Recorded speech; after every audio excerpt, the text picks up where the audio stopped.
ওই বুড়ো শুয়োরের বাচ্চা এখানকার ছেলে ওই ইউনিস, উনি একটা নোবেল পুরস্কার প্রাপ্ত ভদ্রলোক। উনি গদিতে বসার সঙ্গে সঙ্গে ওনার কী দরকার ছিল?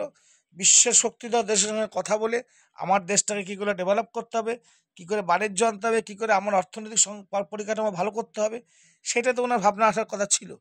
কিন্তু উনি কিন্তু উনি বসেই কী করেছে?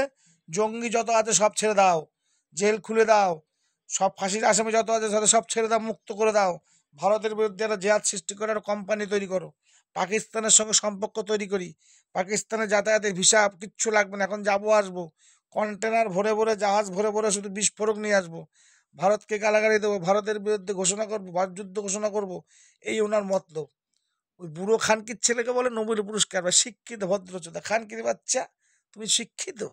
তোমার শিক্ষাগত যোগ্যতা আছে?